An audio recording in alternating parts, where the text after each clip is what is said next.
The labor exchange platform in Sector 4 Delta was supposed to be a marketplace.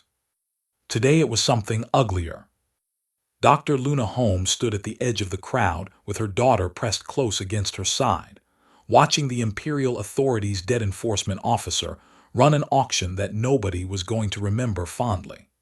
The square smelled of recycled air and resentment, the particular atmosphere of a station where the Imperial authorities' grip had tightened one administrative reclassification at a time until the original colony charter was barely a memory. "What's happening, Mom?" Pip whispered, rising on her toes. "Stay close," Luna murmured. Debt bondage, the practice of compelling labor as repayment for financial obligations, has appeared in human societies across thousands of years of recorded history, from ancient Mesopotamia to colonial-era indentured servitude.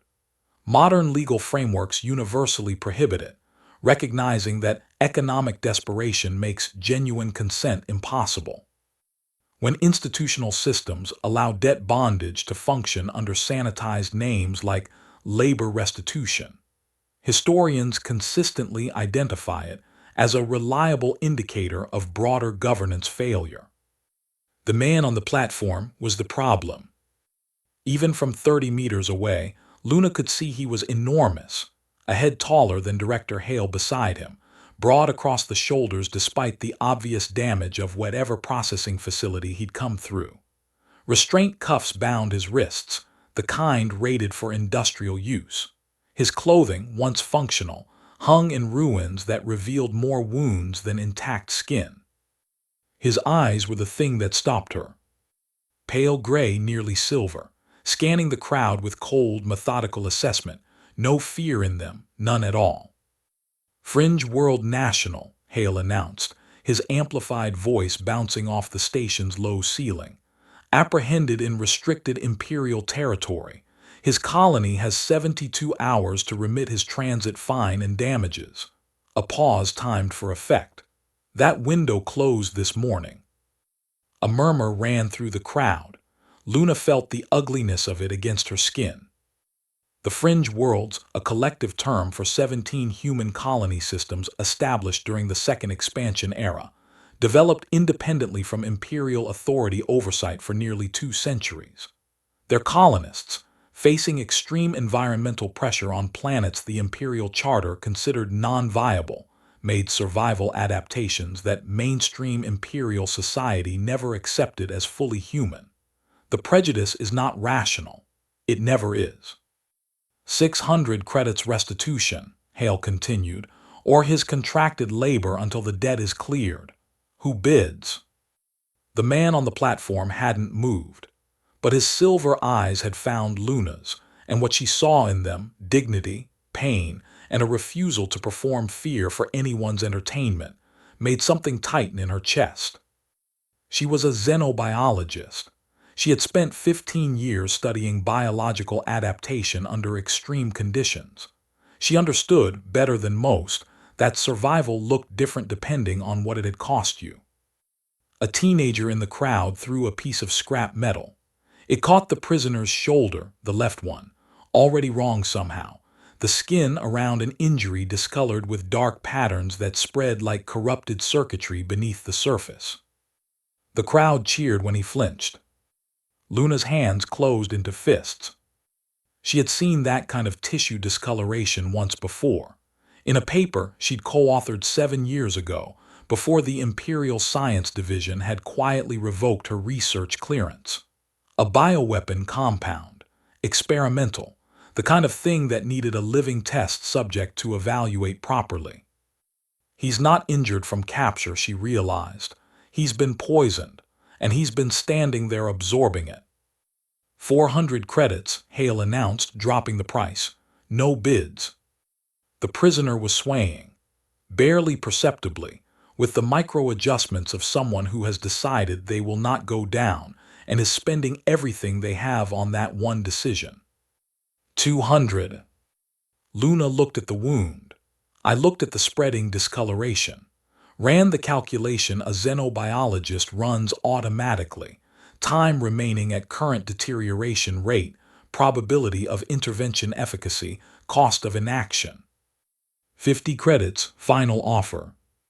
The words came out of her mouth before the rational part of her brain had finished the math. I'll take him. 30 people turned to look at her simultaneously. Director Hale's expression cycled through surprise, calculation, and poorly concealed fury in approximately 2 seconds. He had been trying to manage this situation quietly. Luna Holmes was not a quiet complication. Dr. Holmes, he said, his tone doing the careful work of a man who wants to refuse but can't find the legal mechanism. This is a fringe world national. You understand what that means.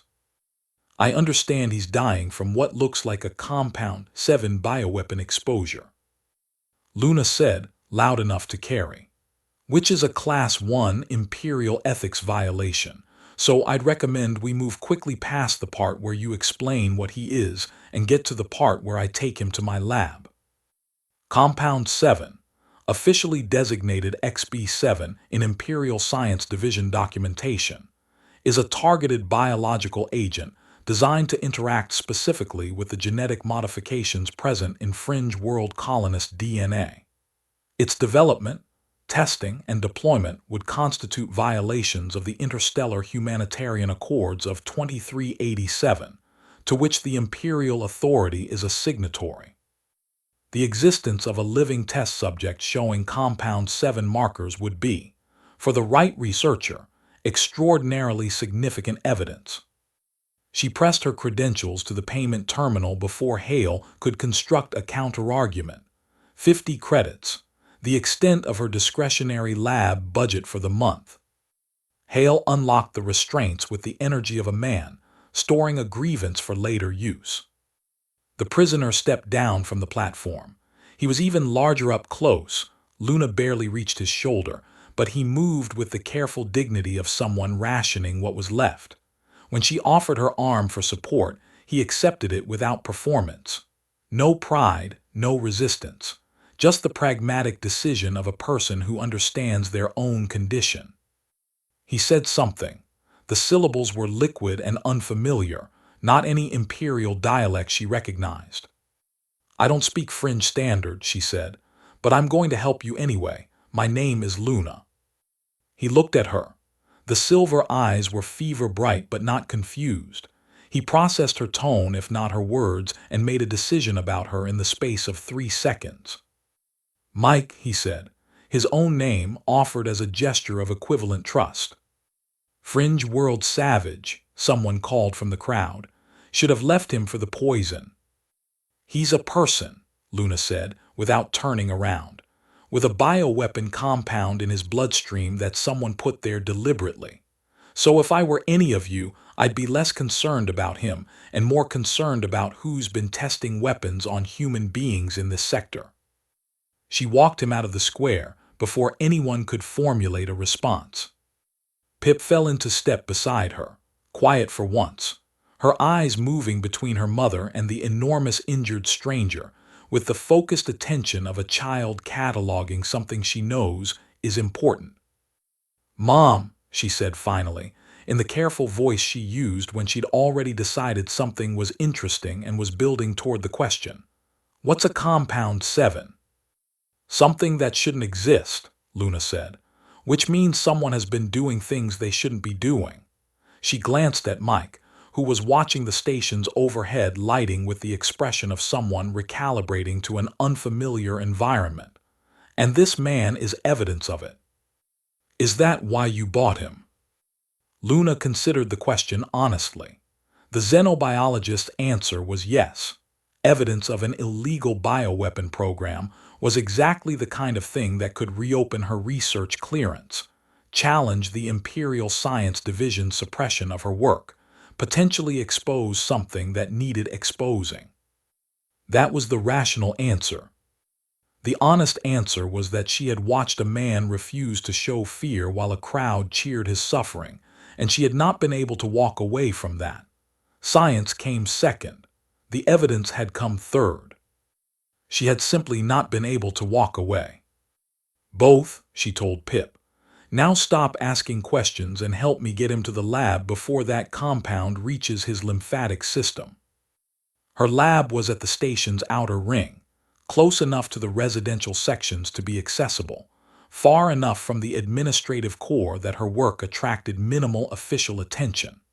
A deliberate choice, made 7 years ago when the Imperial Science Division had made clear that her research into fringe world adaptive biology was not welcome in their databases. They reached it without incident, though Luna was aware of eyes following them from doorways and the specific quality of silence that meant people were talking about you as soon as you passed. By tomorrow, everyone in Sector 4, Delta would know that the xenobiologist had purchased a fringe world national. She could not make herself care about that right now. Mike stopped in the corridor outside her lab door. His silver eyes moved from the entrance to the outer ring's emergency exit, 40 meters down the passage, then back to her face. She watched him run the calculation. Distance to the exit, his current physical condition, probability of making it to wherever fringe world nationals went when they ran. "You can go," Luna said quietly. She stepped back, giving him room. "I'm not going to stop you." He stared at her. She pointed toward the emergency exit, made the meaning clear. "I mean it. The ethical dimensions of medical assistance are among the most debated in bioethics literature. The principle of patient autonomy, the right of an individual to refuse treatment and make their own decisions about their body, is considered foundational in modern medical ethics, established through painful historical lessons about what happens when medical practitioners override it. Offering genuine choice, even when the chooser might make the choice you'd prefer they didn't, is not weakness. It is the baseline requirement of ethical care." Mike looked at the exit for a long moment, then he looked back at her. Then his legs gave out and he went down hard, one hand catching the corridor wall before his knees hit the floor. Luna was already moving.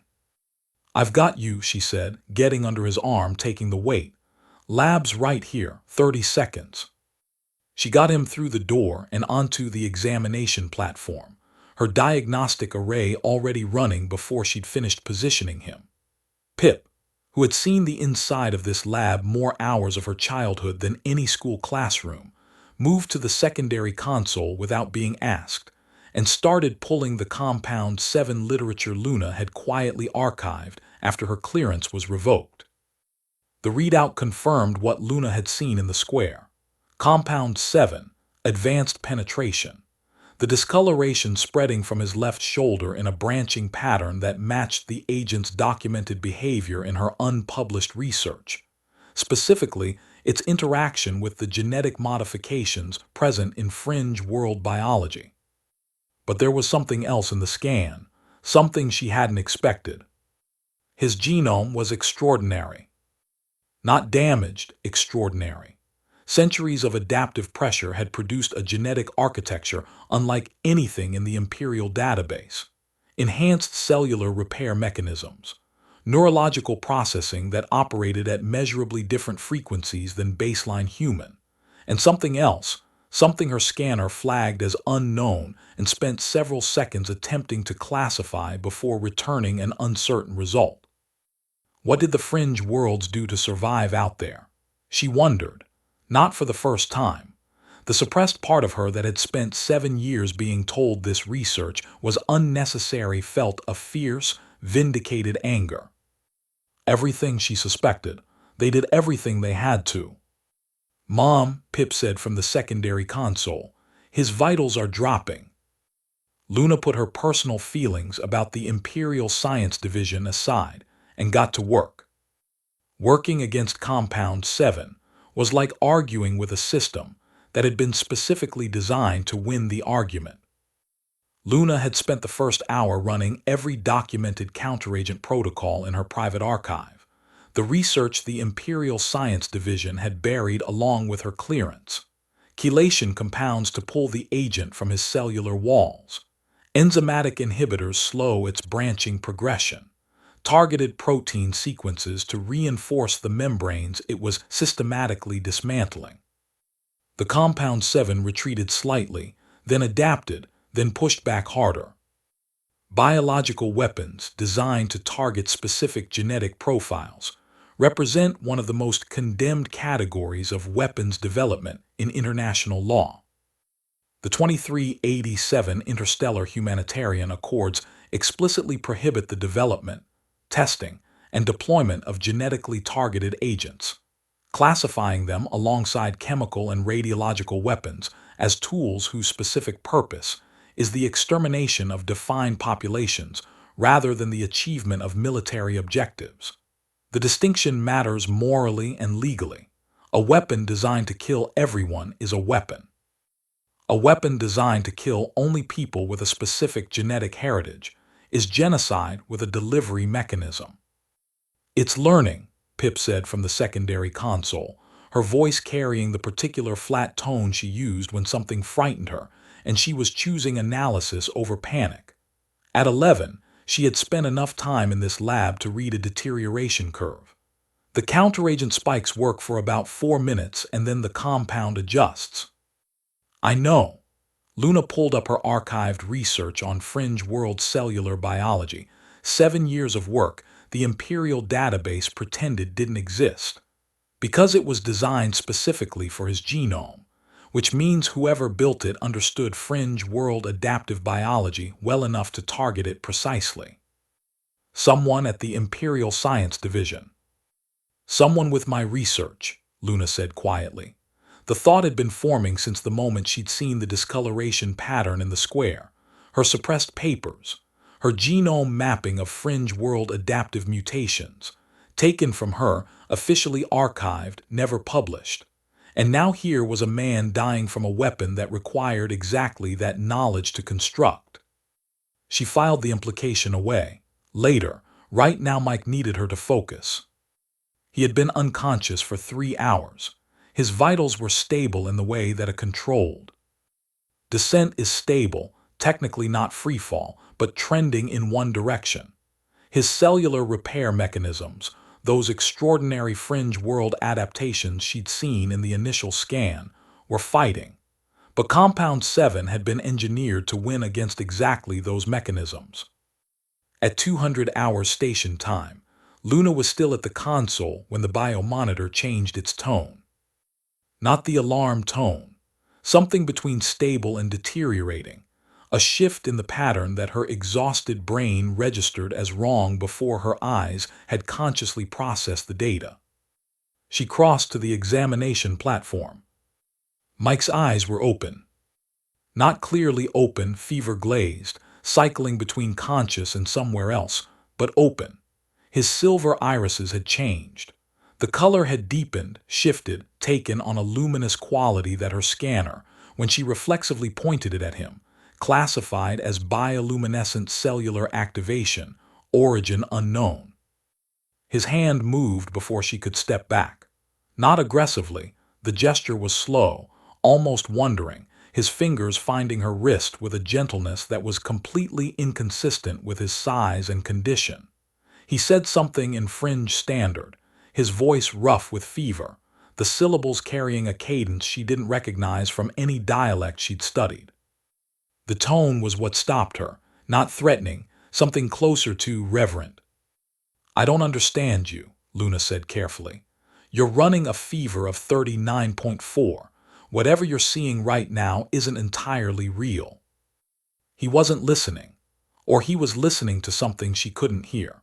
His luminous eyes tracked her face with an intensity that made her deeply aware she was alone in her lab at 200 hours, with a very large, very ill man from a culture she understood primarily through suppressed academic papers. Then his diagnostic readings spiked across every metric simultaneously. The human body under extreme physiological stress, severe infection, toxic exposure, traumatic injury, can produce states of altered consciousness that neurologists describe as survival mode cognition. The brain, prioritizing continuation of the organism above all other functions, suppresses higher-order rational processing and operates on deep evolutionary programming. Behaviors in this state are not representative of normal conscious choice. Medical ethics and legal frameworks alike recognize this, which is why consent obtained from a person in physiological crisis is not considered valid consent. He was going into systemic failure.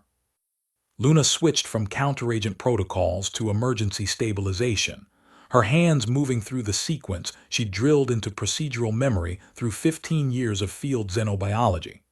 Cardiac support, neural dampening, respiratory assist. She got close enough that she could see the compound 7's discoloration patterns branching across his shoulder in real time, the silver-black lines spreading like frost across glass. She was reaching past him to adjust the IV line when he exhaled, a long, unsteady breath that carried a sound at its end she couldn't immediately classify. Not a word, not quite a groan, something older than either. And then his hand came up and found the side of her face. His palm was fever-hot. His fingers, she noted with the detached corner of her brain that never fully stopped being a scientist, had a grip strength that the scanner had flagged during intake as significantly above baseline human range. But the touch was careful, calibrated. He was, somewhere beneath the fever, making a deliberate choice about how much force to use. He said something against the side of her throat, not her throat, near it. His face had dropped to the juncture of her neck and shoulder with the purposeful movement of a person doing something specific rather than collapsing. She felt him inhale deeply, the way a researcher inhales near a sample they're trying to identify. "What are you?" The bioscanner she'd left running on the secondary console made a sound she'd never heard it make before, a frequency she didn't recognize. And then every alarm in the lab activated simultaneously, and Luna felt a pain at her neck that was sharp and immediate and shocking enough to make her breath lock in her chest. He had bitten her. Not viciously, not randomly, with the specific precision of someone performing an action they understood and she didn't. And the fact that she could recognize precision through shock and pain was a testament to 15 years of conditioning herself to observe first and react second. The pain was real, the blood was real. Her fingers found the wound and confirmed both. And then something else happened that had no classification in any medical database she'd ever accessed. Warmth began at the bite site and spread. Not infection warmth, not the diffuse heat of inflammation, something directional, traveling through her circulatory system with a speed that her rational mind said was not possible. Within 30 seconds it had reached her fingertips. Within a minute it was systemic. Her own bioluminescent cellular activation. The genetic anomaly she had spent her entire adult life concealing. The thing that had made her grandmother whisper warnings about visibility and exposure.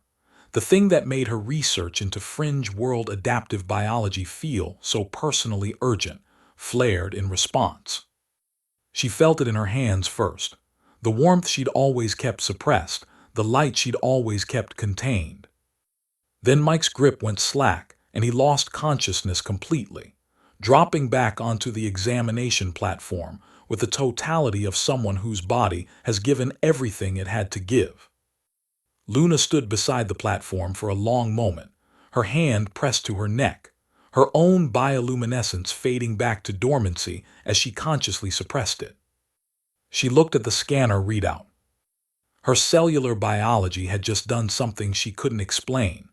Her own genetics research, the private work, the real work, the work she'd never published because it concerned her own anomalous genome, had never been documented. It had responded to him. Genetic resonance, the phenomenon by which compatible genetic sequences interact when in proximity, producing measurable effects in both carriers, is theoretical in mainstream imperial biology. It is considerably less theoretical in the suppressed literature of fringe world colonial medicine, which documented dozens of cases over 2 centuries before the Imperial Science Division classified the research. The mechanism is not mystical. It is the result of evolutionary pressure producing complementary biological systems that recognize each other at the molecular level, the same principle by which immune systems identify threats or enzymes find their substrates. Chemistry. Nothing more, nothing less, though the experience of it rarely feels like nothing more. She pulled up her own scan results alongside Mike's. She looked at them for a long time. Then she pulled a chair to the examination platform, sat down, and began the longest night of diagnostic work she'd done since her graduate research. By 600 hours, Mike's fever had broken. Not reduced, broken. The compound 7's branching pattern had retreated by 40% in the hours after whatever had happened at 200. Her counteragent protocols hadn't changed. The compound had simply begun losing ground it had previously held. Luna had a hypothesis. She didn't like it because it raised questions she wasn't ready to answer about her own biology, but she had it. Pip found her still at the console when she emerged from the back room, where she'd slept 3 hours on a cot that had been in the lab longer than Pip had been alive. "He's better," Pip said, looking at the monitors with the calm assessment of a child who has grown up reading vital signs the way other children read picture books. "Significantly. Because of what happened last night." Luna looked at her daughter. "You were supposed to be asleep." "I was." Then the alarms went off. Pip settled into the secondary chair with the self-possession of someone who has decided they are old enough for honest answers. "Your hands were glowing, Mom. I saw them through the window." Luna was quiet for a moment. "I know. That hasn't happened since I was little, when I have a fever." "I know. So his biology did something to yours."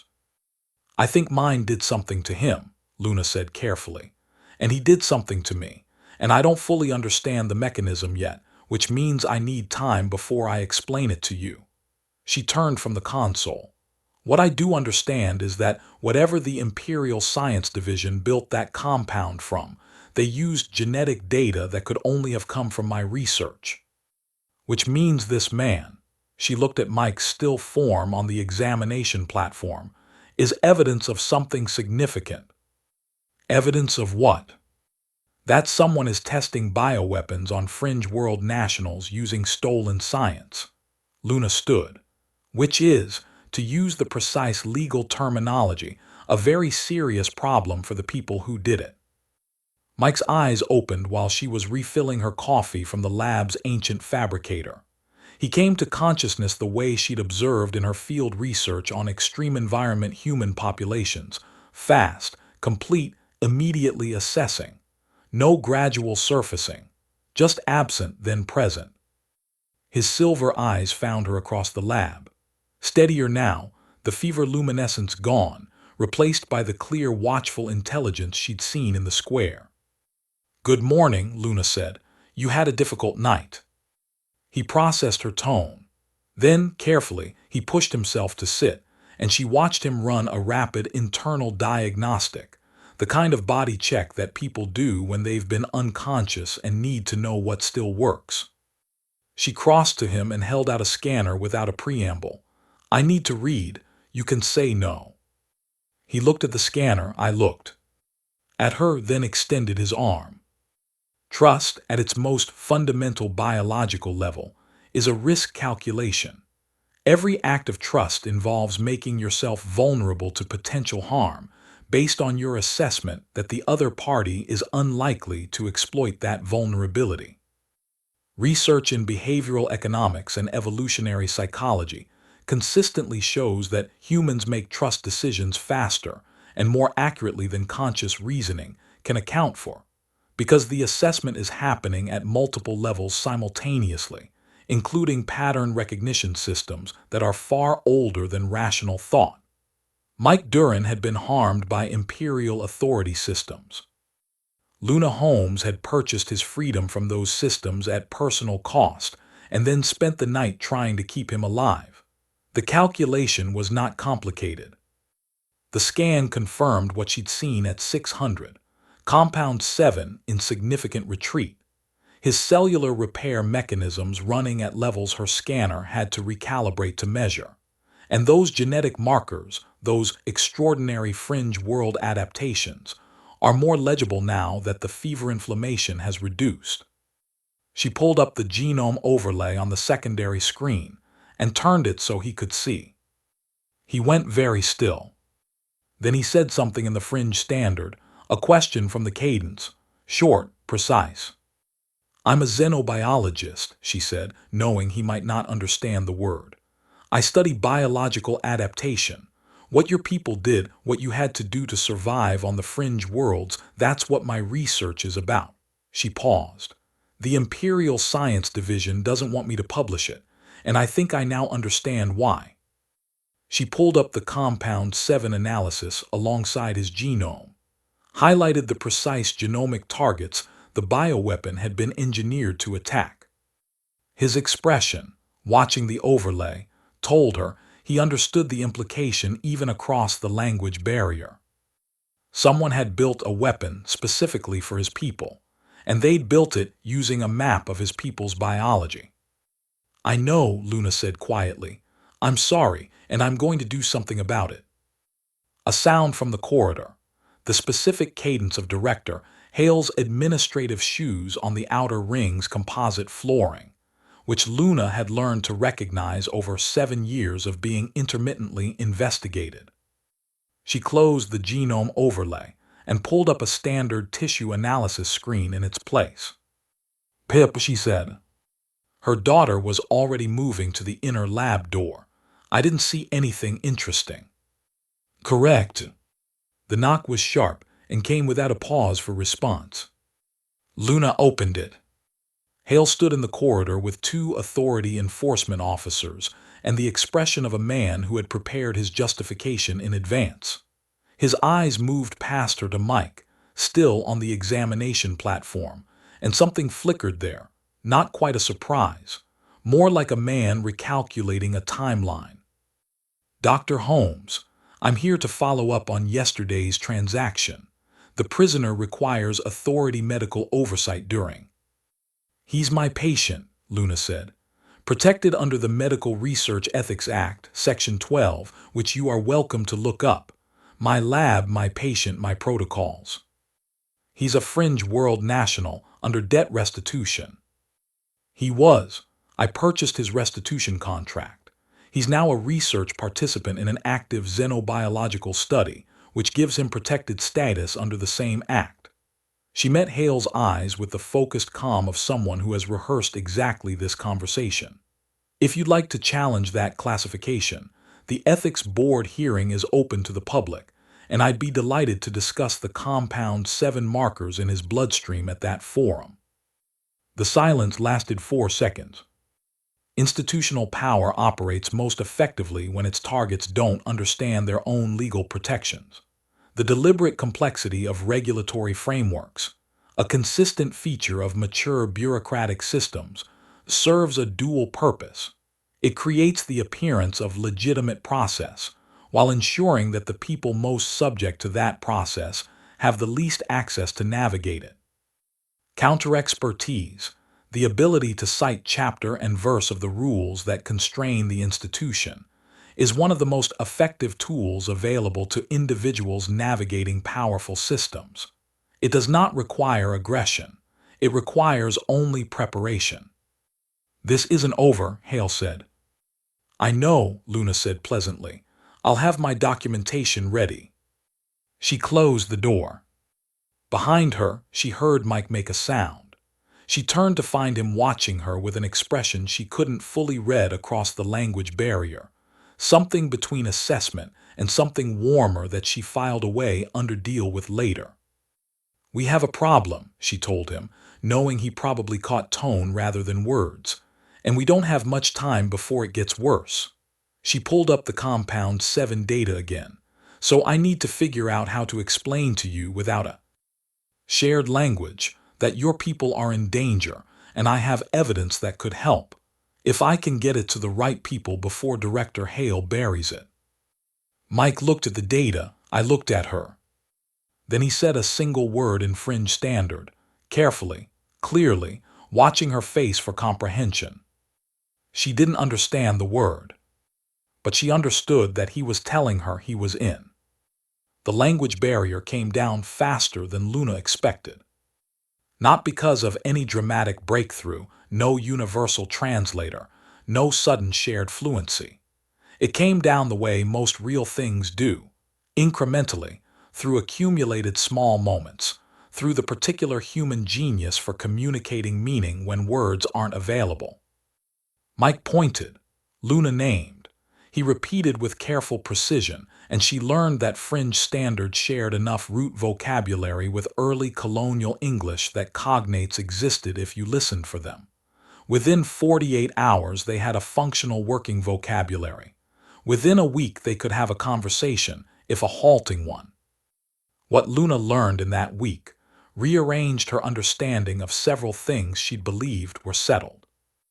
The 17 fringe world colonies were established during the Second Expansion era under emergency charter conditions, meaning the standard imperial habitability requirements were waived due to the population crisis of 2201. The colonies were placed on worlds the imperial authority considered marginal at best, hostile at worst. What the colonists found when they arrived was considerably worse than hostile. 3 of the 17 original colonies failed within the first decade. The 14 that survived did so through adaptation strategies that the imperial authority later classified as biologically non-standard, a bureaucratic phrase that meant, in practice, that the colonists had changed themselves to survive because the alternative was extinction. Your people chose it, Luna asked on the 4th day. The genetic modification, it wasn't imposed. Chosen, Mike nodded. He was sitting on the lab's secondary workbench, his shoulder wound, the Compound 7 had retreated enough that actual wound care was now possible, freshly dressed. No other way to stay. The planet kills baseline humans in 2 seasons. He paused, assembling the sentence from their composite vocabulary. Council voted, every family, not forced, chosen. What does it do, physiologically? He considered how to answer. Then he pulled up the genome overlay she'd shown him 4 days ago and pointed to a cluster of markers she'd flagged as unknown. This, he said, makes us more, faster, stronger, senses better. He touched the overlay, and this. He pointed to a second cluster, change when needed. Luna looked at the markers. She'd been studying them for 4 days, and she'd had a hypothesis she hadn't fully committed to because it was, by imperial biological standards, extraordinary. Mike, she said carefully, the second cluster, what does change mean specifically? He looked at her for a moment. Then he did something she hadn't seen from him before. He checked the lab's external camera feeds on the secondary monitor, confirmed the corridor was empty, and turned back to her with the expression of someone making a decision about trust. Show you, he said, if you don't react badly. I'm a xenobiologist, Luna said. Reacting badly to biological phenomena is professionally embarrassing. Phenotypic plasticity, the ability of an organism to change its physical form in response to environmental conditions, exists across the natural world in varying degrees, from chameleons changing color to certain fish species changing sex. The most dramatic examples involve complete morphological transformation, documented in amphibians, insects, and several marine species. Whether human genetic modification could theoretically produce genuine morphological plasticity has been a contested question in theoretical xenobiology for decades. Contested primarily because the Imperial Science Division has consistently defunded the research programs most likely to answer it. What happened next revised Luna's theoretical xenobiology significantly in the direction of yes, apparently it can. It lasted approximately 90 seconds. It was, from a purely biological standpoint, the most extraordinary thing she had witnessed in 15 years of field research. And when it was over, Mike stood before her unchanged, the same man, same height, same silver eyes, same healing shoulder, watching her with careful attention. Luna realized she had been holding her breath. She let it out. Okay, she said, that's the second cluster. Yes. And the compound 7. She pulled up the analysis with hands that were steadier than she'd expected. It targets the second cluster specifically. Yes, his voice was flat. All of us, not just me. The implication landed fully. The bioweapon wasn't a field eye instrument. It wasn't designed to incapacitate individual combatants. It was designed to propagate, to spread through fringe world populations, and systematically destroy the genetic architecture that made their survival possible. Strip away the adaptations. Return them to baseline human biology in an environment that killed baseline humans. It was not a weapon. It was a process for eliminating 17 colonies without the political visibility of a military campaign. How many people? Luna asked. 14 worlds, maybe 9 million. She pulled up her suppressed research files, her genome mapping of fringe world adaptive mutations, the work the Imperial Science Division had taken from her 7 years ago under the classification that it posed security and stability concerns. Security and stability concerns. She understood now what that phrase had actually meant. They used my research to build it, she said, not a question. Yes, Mike met her eyes. We know this. We have been trying to find proof for 3 years. He paused. I came here to find it. The border crossing was not an accident. Luna stared at him. You got yourself captured on purpose. Needed access to Imperial systems. I need to find the original files. He looked at her steadily. Did not expect the poison. They have improved it since we last had intelligence. You nearly died. Yes, a pause. I also did not expect you. The proof, it turned out, was already in Luna's lab. This was the thing about suppressed research. The Imperial Science Division had taken her published files and her active database access, but they hadn't known about the offline archive she'd maintained on a physical drive in the back of her equipment locker. 7 years of work. Original data, methodology, genome maps, analysis. The building blocks of everything she'd discovered about fringe world adaptive biology. And embedded in the compound 7 structure, visible when you overlaid her original research against the bioweapon's genetic targeting sequence, was something that no coincidence could explain. The targeting markers matched her genome maps with a precision that required her original data to construct. Structural choices that made no sense without knowing exactly why those specific genetic sequences were significant. Her fingerprints were on the weapon, not because she'd built it, because someone had used her work to build it without her knowledge, which was both a research ethics violation and evidence of the Imperial Science Division's direct involvement. Forensic genomics, the use of genetic analysis to trace the origins and development of biological agents, is a well-established field that has been used in criminal investigations, disease outbreak tracking, and attribution of biological weapons development since the early 22nd century. Like ballistic fingerprinting, which can match a bullet to the weapon that fired it, genomic forensics can match a biological agent to the research database used to construct it. The evidentiary standard for such attribution is high, but well-defined, and has been accepted in imperial court proceedings in 17 documented cases. This is enough, Luna said, looking at the overlay. This is legally sufficient for an independent tribunal. If we can reach one, Mike said. The ethics board.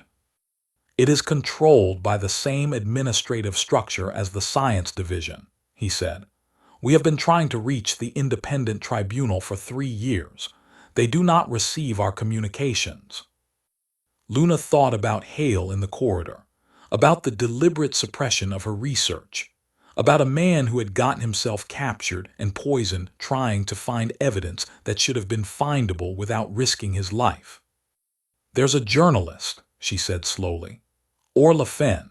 She covers Imperial Authority policy for the Outer Reach Dispatch. It's independent, non-authority affiliated. She's been trying to interview me about my research suppression for 2 years, and I've been saying no because I didn't have enough to give her. Now you do. Now I have enough to give her that even the authority can't bury it. Luna looked at him. But Hale is going to move soon. He's been building a case since the square. I could see it in his face. He's going to claim I'm harboring an illegal national, challenge my research ethics classification, and use that to access this lab. How long? Days, maybe less. She looked at the physical drive in her hand. We need to get this out before he can classify it. The lab's external camera feed showed an empty corridor. Pip appeared from the inner room, carrying the portable scanner she'd been using to run a parallel analysis Luna had quietly assigned her 3 days ago. Her expression confirmed what Luna had suspected. The Compound 7 samples Hale's people took from Mike during processing, Pip said, pulling up the analysis. I cross-referenced with the authority medical rec. Ords I could access. There are 4 other cases, all fringe world nationals, all showing the same markers, all logged as natural illness of unknown origin. 4 other people, 4 other test subjects, all quietly disappeared into Imperial medical records that called their poisoning a mystery. Mike said something in fringe standard, low and sharp, then in English, names. I can find them, Pip said, with the calm confidence of a child who has grown up treating access to information as a basic operational skill. Give me an hour. Luna looked at her daughter, 11 years old, cross-referencing bioweapon data in a xenobiology lab at 900 on what should have been a school day, and felt the complicated mixture of pride and guilt that she suspected was the permanent condition of parents whose work had weight. 1 hour, she said, and then we move. They were 40 minutes into Pip's search when the corridor camera showed Director Hale returning, this time with 6 enforcement officers and a science division representative Luna recognized as Dr. Aldrich, a chief researcher, Imperial Science Division, the man whose name appeared on the classified continuation of the research program that had begun with her stolen files. She had 30 seconds before they reached the door. Back door, she told Mike. He was already moving, which she appreciated. Institutional raids, the use of legal mechanisms and security forces to access, seize, and suppress information, follow predictable patterns that have been documented across centuries of political history. The optimal counter-strategy is not confrontation, which plays to the institution's advantages, but preemption, ensuring that the information is already beyond the institution's reach before the raid occurs. This requires anticipating the raid before it happens, which requires understanding that the institution views you as a threat before it announces that view publicly. The announcement, when it comes, is never the beginning. It is the confirmation. Luna grabbed the physical drive, her personal scanner, and the offline analysis she'd compiled overnight. She did not grab her coffee, which she would regret later. Pip, did you get the names? 4 of them, Pip said, already halfway to the back door with her portable scanner under her arm. And something else. Tell me while we move. They were in the service corridor behind the lab when Hale's knock hit the front door. 3 sharp impacts, the signature rhythm of an authority access demand. The 4 cases, Pip said, keeping pace with a focused calm that made Luna simultaneously proud and heartbroken. 2 of them are still in the Imperial medical system, listed as quarantine status.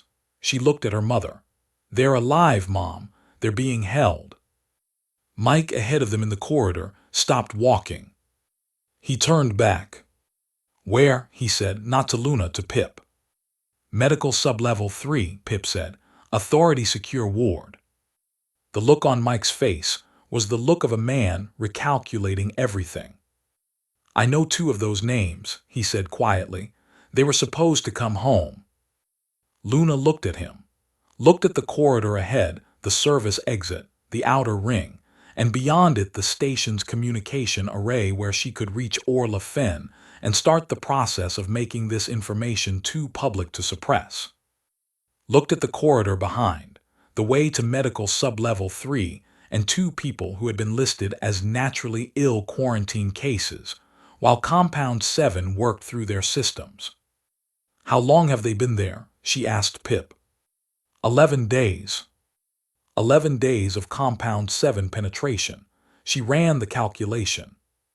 "If they're still alive at 11 days," she said slowly, "their cellular repair mechanisms are holding, but not indefinitely." Mike said nothing. He didn't need to. Luna made the decision the way she'd made the decision in the square, not after the math was complete, but when the math had told her enough. "We split the problem," she said. "The drive goes to Finn. That has to happen regardless, because if we lose it, everything else is wasted. And then we go get your people." "Mom," Pip said carefully, "the secure ward is." "I know what the secure ward is." Luna looked at her daughter. "Which is why you're going to Finn, not us, you." Pip blinked. "I'm 11. You're the safest courier on this station because Hale isn't looking for you. You know this station's service corridors better than his enforcement officers do, and you have memorized Orla Finn's contact protocol because I made you memorize it 2 years ago when I was still considering reaching out." Luna crouched to her daughter's eye level. "The drive goes to Finn. You tell her Dr. Luna Holmes sends her compliments and the story she's been waiting for. And then you go to the Outer Ring Community Shelter, and you stay there until I come for you." Pip looked at the drive in Luna's hand. I looked at Mike, looked at her mother with the expression of someone who is scared, and has decided to be scared quietly rather than make it someone else's problem. "Okay," she said. "I know," Luna said. "Go." Pip went, disappearing into the service corridor with the physical drive and the focused silence of a child doing something that mattered.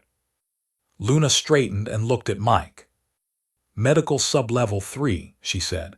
"You know this station's security architecture better than you've let on, don't you? That's why you chose this sector." A pause that confirmed it. "Then let's not waste time," she said. Courage is frequently mischaracterized as the absence of fear. Research in psychology, military performance, and crisis response consistently shows the opposite. The people who perform most effectively in high-stakes situations are not those who feel no fear, but those who feel it clearly and act anyway, because their assessment of what inaction would cost exceeds their assessment of what action might cost. The calculation is not heroism. It is arithmetic. They moved through the service corridors toward Medical Sublevel 3 and Luna's bioluminescent cellular activation. The thing she'd spent her adult life concealing pulsed once in her palms as she walked, not suppressed this time. She let it. Whatever the next hour held, she suspected she was going to need every biological advantage she had. The secure ward was exactly as access-controlled as Pip had indicated, and exactly as understaffed as authority-secure facilities, always were when the official story was that their occupants were sick rather than imprisoned. 2 guards, 1 monitoring station, a ward that had been designed for medical isolation rather than prisoner containment, which meant its security assumptions were different from a detention facility in ways that mattered. Luna had legitimate medical credentials, not the current Imperial Science Division clearance that had been revoked 7 years ago, but her original xenobiology license, which technically still authorized her to access any patient whose condition fell within her research specialty. A fringe world national with Compound 7 markers absolutely fell within her research specialty. She walked up to the monitoring station with the particular confidence of someone who belongs exactly where they are and is mildly irritated at having to explain it. "Dr. Holmes, xenobiology. I'm here for a patient assessment on the quarantine cases, the fringe world nationals. Compound 7 progression evaluation, authorized under the Medical Research Ethics Act." The guard looked at her credentials, looked at Mike behind her, whom she'd introduced as her research assistant with a straight face and the momentum of someone who doesn't pause for questions. I looked back at the credentials. Social engineering, The use of confidence, context, and assumed legitimacy to gain access or information is as old as human social organization.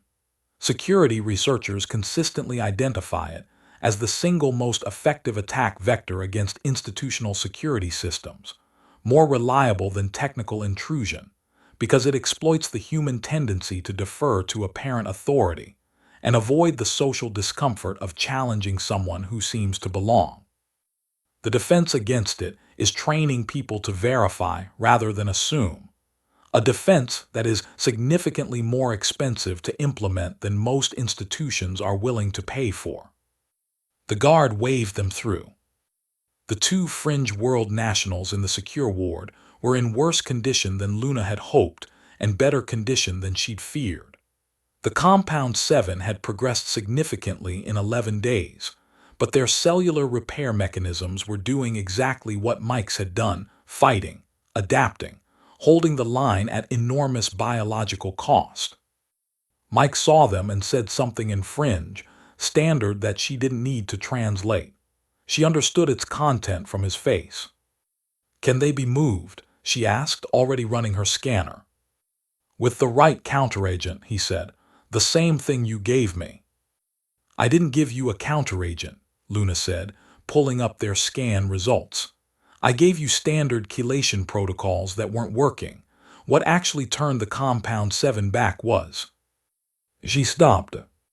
I looked at her scan, looked at her hands, where the bioluminescent activation was still running, faint but present, since she'd stopped suppressing it in the corridor. "Mike," she said carefully, "when you bit me, what were you doing?" He was quiet for a moment.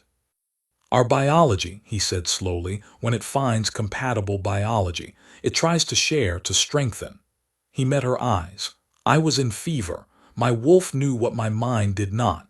You were compatible. It tried to give you what you needed, and to take what it needed." "Which was?" "Your healing ability," he said simply. "Your cellular regeneration.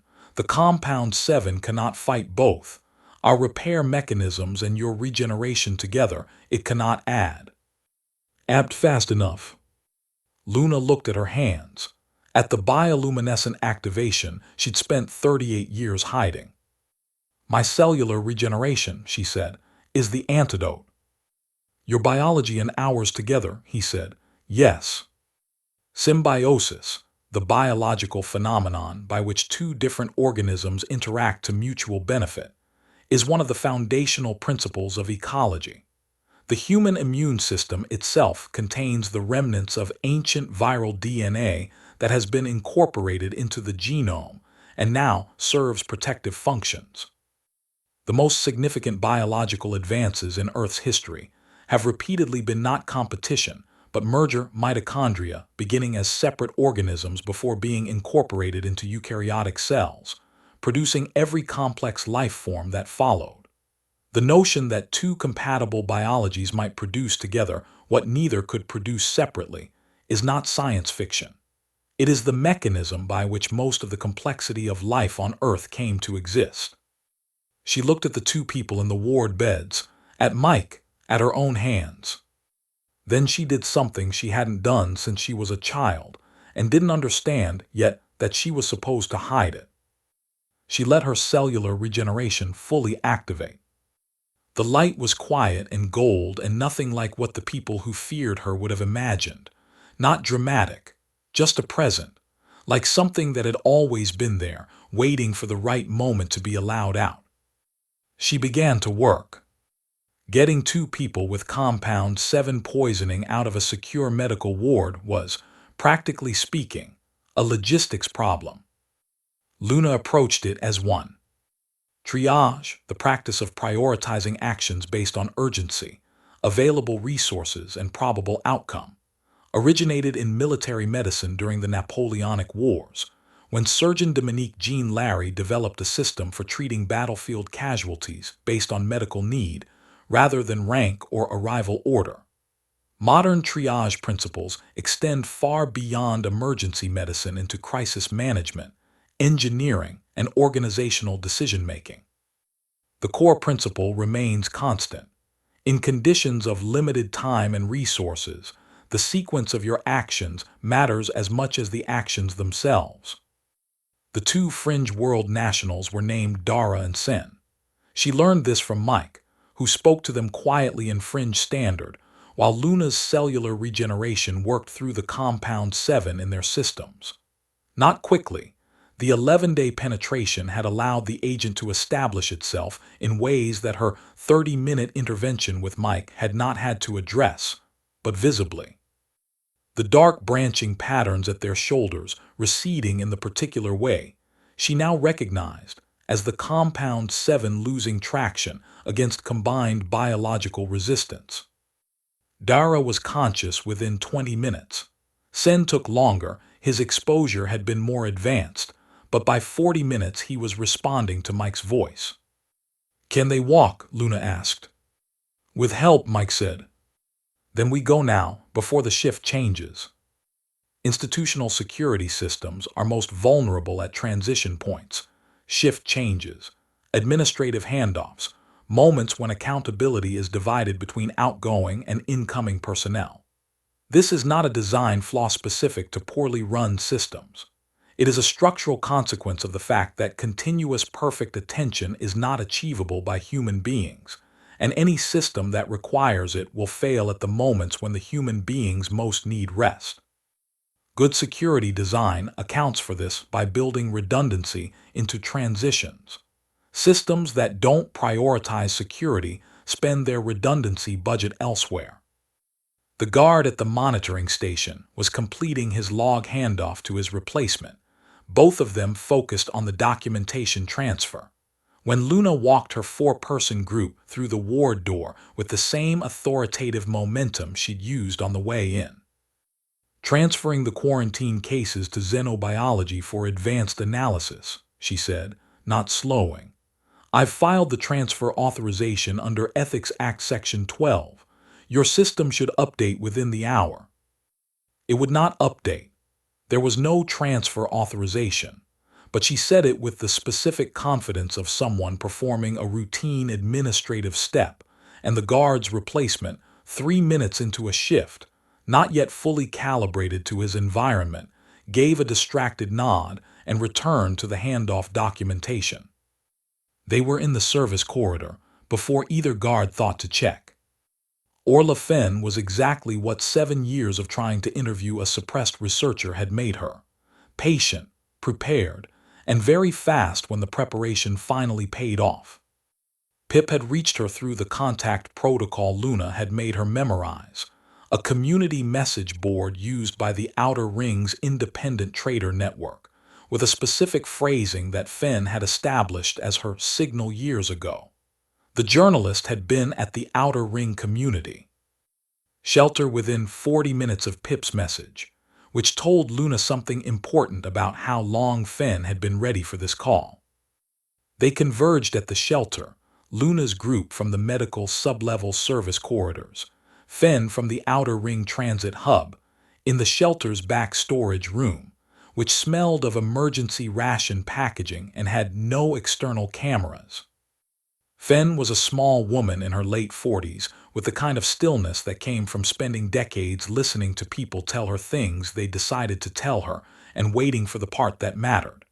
She looked at Luna's group, the xenobiologist, the enormous fringe world national supporting 2 people who could barely walk, the 11-year-old holding a physical data drive, and made a rapid assessment. "You've had a busy morning," she said. "I have something better than an interview," Luna said. "I have forensic genomic evidence that the Imperial Science Division developed a targeted bioweapon using stolen research, tested it on fringe world nationals in Imperial custody, and has been classifying the victims as natural illness cases." She nodded at the drive Pip was holding. "That's 7 years of original research data, the Compound 7 analysis, the genomic attribution overlay, and 4 victim case files with medical records." Fenn looked at the drive. "How solid is the attribution?" "Forensic genomic standard. Same evidentiary threshold that convicted the Kepler station researchers in 2381. My original genome maps are time-stamped and independently archived. I sent copies to 3 academic institutions 7 years ago when my clearance was revoked, framed as courtesy research sharing. The Science Division doesn't know those copies exist. Digital evidence preservation. The practice of maintaining multiple independent copies of data in ways that cannot all be simultaneously accessed and destroyed is the information age equivalent of the historical practice of sending duplicate dispatches by separate routes. Journalists, researchers, and legal professionals working in environments where evidence suppression is a risk routinely employ fragmented archiving strategies, copies held by different custodians in different jurisdictions under different legal frameworks, such that no single actor can eliminate the record. The principle is simple. The implementation requires forethought that is difficult to maintain when you're not yet certain you'll need it. Fenn took the drive. Transmission timeline. How fast can you move it? The Outer Reach Dispatch has a direct uplink to the Independent Journalism Collective's archive. Once it's there, it's outside Imperial Authority jurisdiction and can be accessed by any credentialed outlet. Fenn was already connecting the drive to her portable transmitter. 20 minutes to verify, 30 to upload. After that, suppression becomes a public relations problem instead of a logistics one. Do it. Fenn did it with the focused efficiency of someone performing a skill they've rehearsed extensively in anticipation of exactly this moment. While she worked, Luna turned her attention to Dara and Sen, running her scanner over both of them with the cellular regeneration still active in her hands. The Compound 7 was continuing its retreat slower without direct contact, but the initial intervention had established enough biological momentum that their own repair mechanisms were now handling the remainder. Mike sat beside them, speaking quietly in fringe standard. Luna didn't need to understand the words. The cadence was the cadence of someone accounting for people they'd thought they'd lost. Pip was beside Luna, watching the scanner readout with the focused attention she always brought to data. "Mom," she said quietly. "Yes." "When this goes out, when the story is published, what happens to us?" Luna considered giving her a reassuring answer. Pip had always been able to tell the difference between reassurance and honesty, and had always, at some cost to Luna's comfort, preferred the latter. "Hale will try to charge me with something," she said. "Unauthorized access to the secure ward, probably. Harboring an illegal national, possibly. He'll move fast because fast is all he has once the story is public. And the story being public is what makes those charges survivable, because every charge he files becomes part of the story." She looked at her daughter. "It's going to be complicated for a while." "How complicated?" "Very, but complicated and correct is better than simple and wrong." Pip considered this with the seriousness it deserved. "Okay," she said, in the tone she used when she decided to agree with something she found stressful. Fenn looked up from her transmitter. "Verification complete. Uploading now." A pause. "Dr. Holmes, there's something in here you may not have fully reviewed." "What?" "The Science Division Internal Communications. Your research files contain metadata T. Had includes access logs, every time your data was accessed after confiscation, by whom, and for what stated purpose." Fenn turned the transmitter screen toward her. "Dr. Aldrich accessed your genome maps 47 times in the first year, but he's not the primary attribution. The project lead on Compound 7 is listed as a division director." Luna looked at the name on the screen. She had expected Aldrich. She had not expected the name above his. In complex institutional conspiracies, where wrongdoing requires the cooperation of multiple actors across extended time periods, the distribution of responsibility is rarely equal. Research in organizational behavior identifies what sociologists call authority gradient in institutional wrongdoing. Junior participants typically execute specific tasks without full knowledge of the larger project, while senior participants maintain strategic oversight and plausible deniability. The evidence trail in such cases characteristically points upward, each level of implementation leading to a more senior decision maker. But the connection between strategic intent and operational execution is frequently obscured by layers of administrative language. Finding that connection in documented form is the evidentiary equivalent of finding the signed order. The project lead for Compound 7 was not a science division researcher. It was a policy administrator 3 levels above Aldrich in the Imperial Authority's governance structure, someone whose connection to the science division's research program had never been publicly acknowledged, whose political profile was built on the rhetoric of fringe world integration and colonial stability. Someone who had been publicly arguing for 3 years that the fringe world should be brought under closer imperial management for their own benefit. Someone who had been, simultaneously and privately, funding the development of a bioweapon to ensure that the fringe worlds had no biological capacity to resist that management. "That's a policy architect," Luna said. "Yes," Fenn said.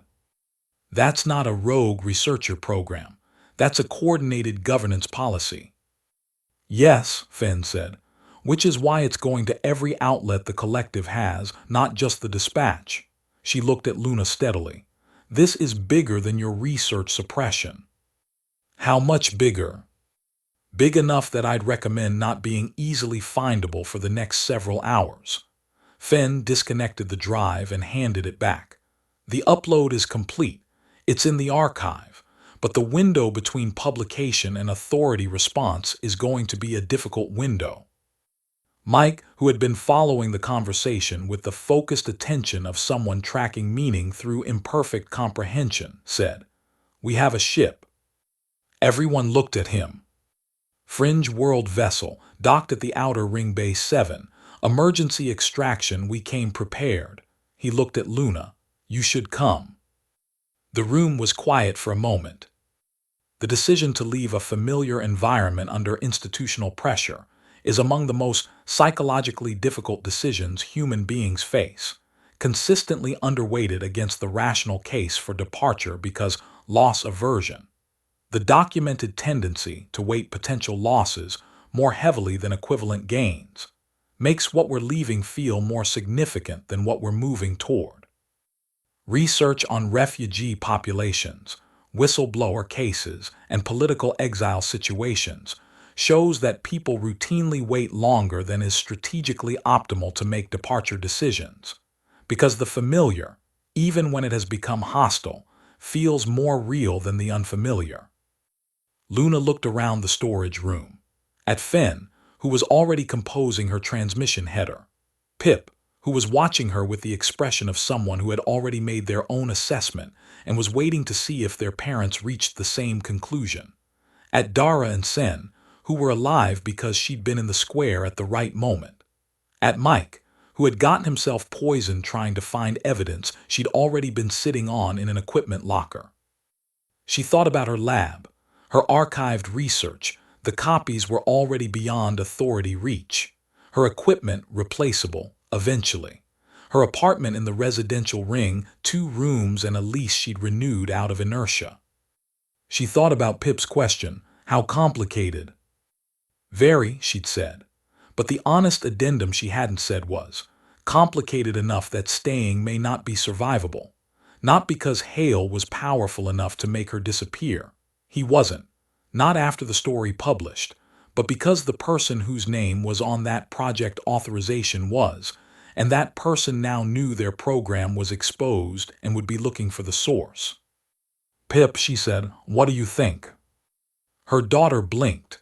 Then, with the gravity of someone who understood they were being asked a real question, "I think we should go."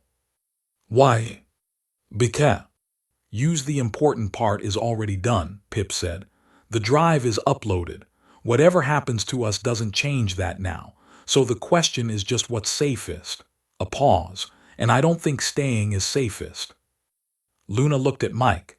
The fringe worlds, they'd receive us. You saved 3 of our people, he said simply. You gave us the proof we've been trying to find for 3 years. You would be, he paused, choosing the word carefully, honored guests, for as long as you need. And the evidence, the tribunal. Independent Fringe World Tribunal has jurisdiction over crimes against Fringe World nationals. Your evidence, combined with the journalist's publication, is sufficient to open proceedings. He met her eyes.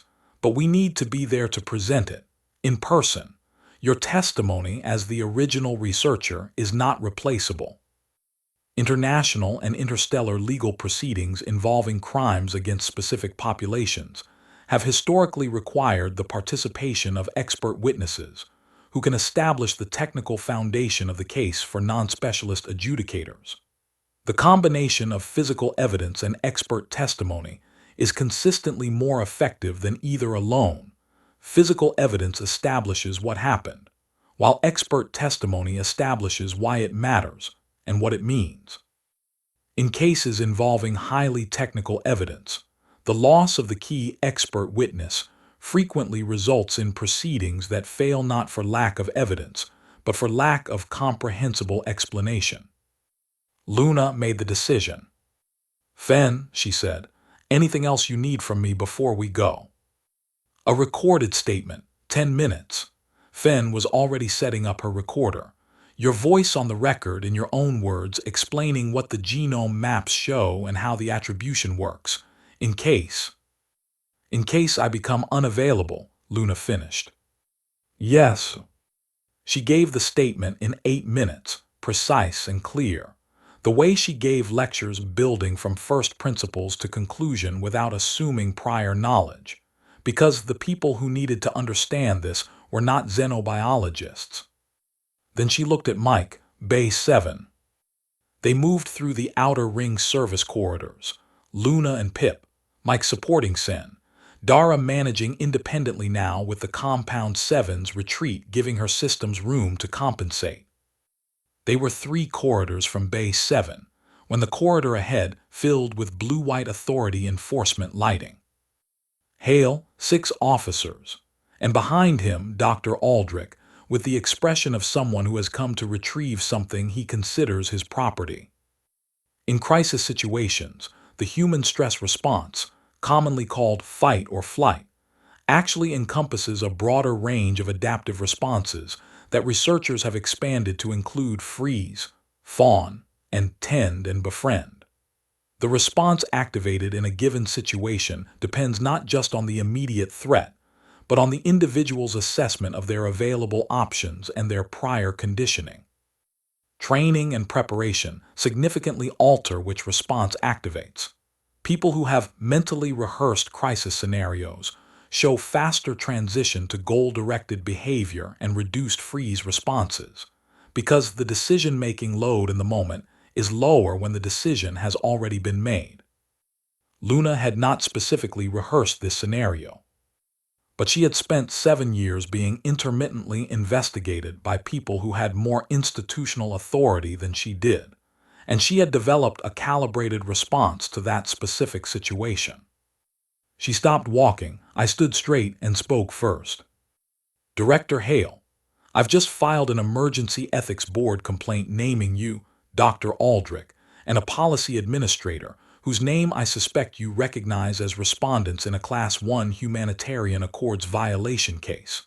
The supporting evidence was uploaded to the Independent Journalism Collective's archive approximately 40 minutes ago and is currently being transmitted to 17 separate outlets.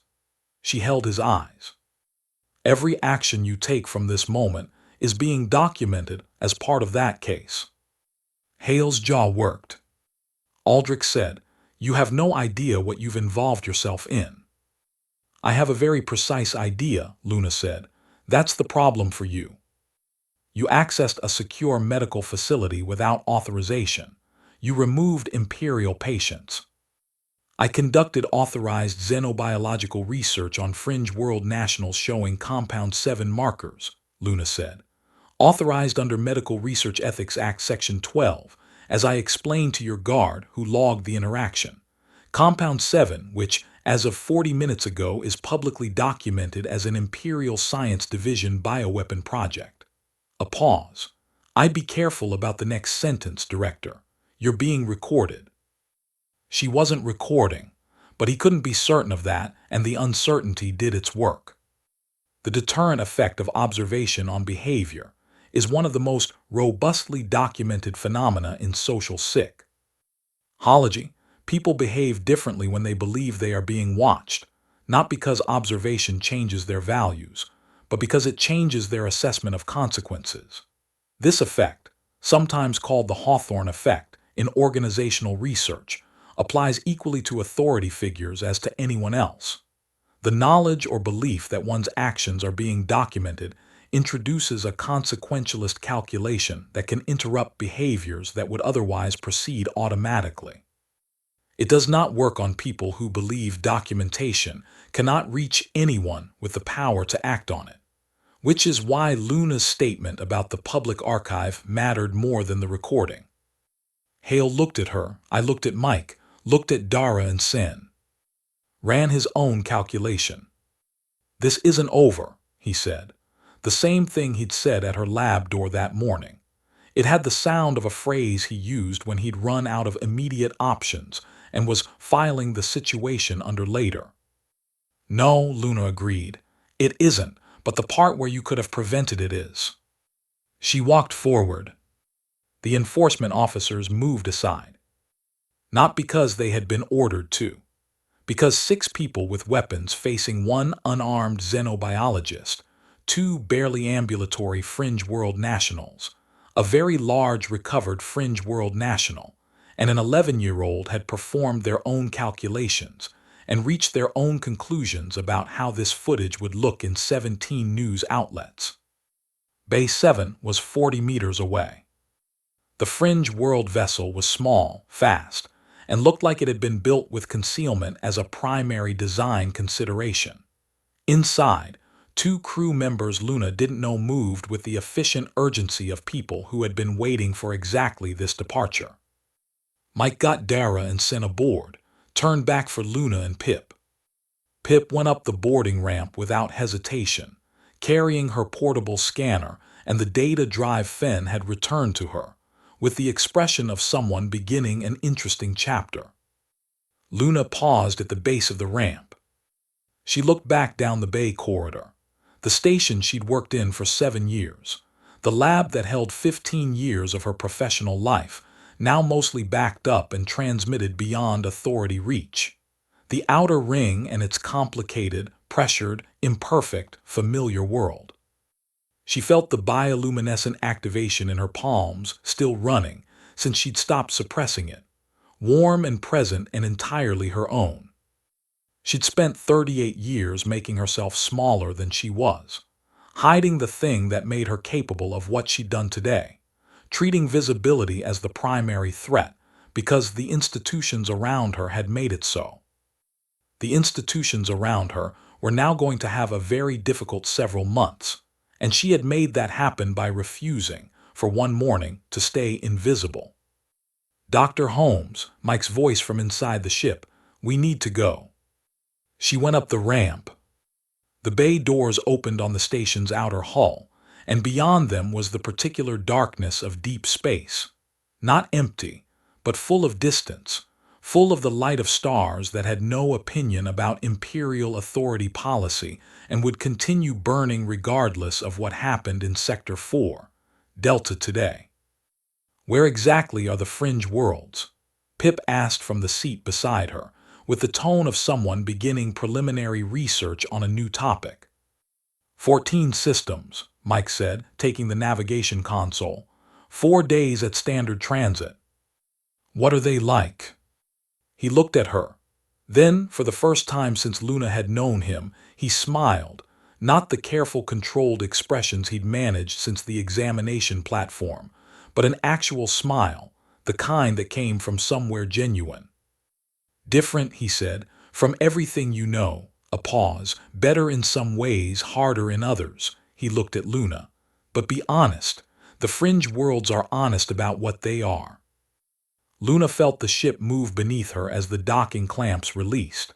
felt the particular lightness of departure, that moment when a vessel stops being attached to a station and becomes its own thing, moving through space on its own terms. Her bioluminescence pulsed once in her hands. She looked at it. Stopped suppressing it. Let it be what it was. Visibility is not inherently dangerous.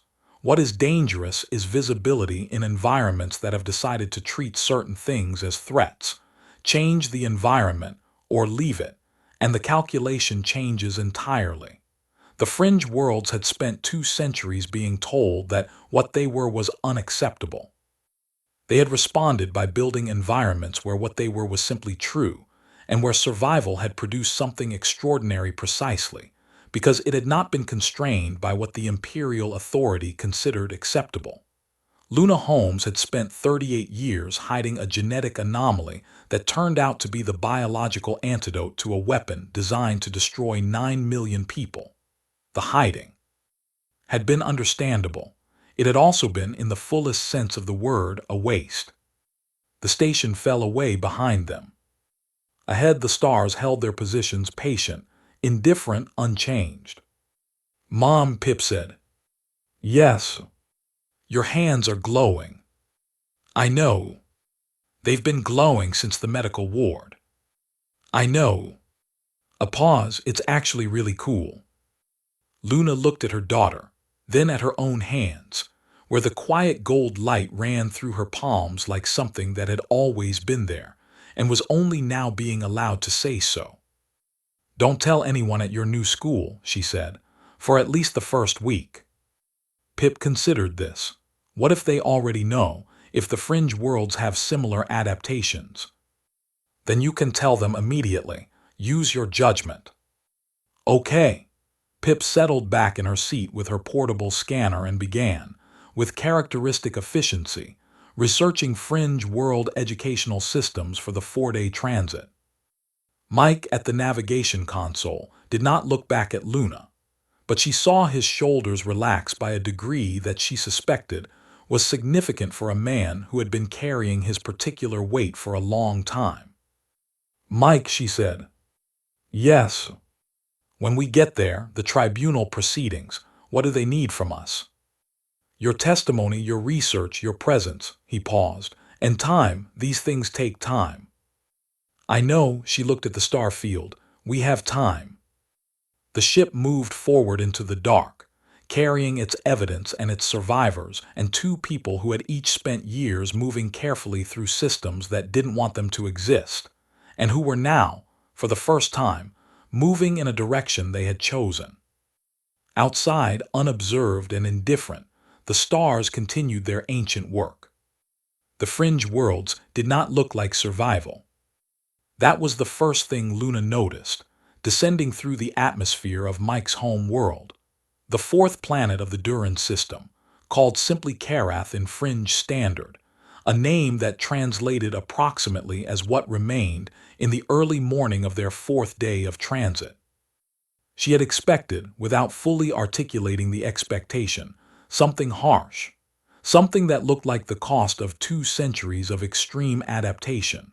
Scarred terrain, hostile skies, the visible evidence of a place that had required its inhabitants to change themselves in order to stay.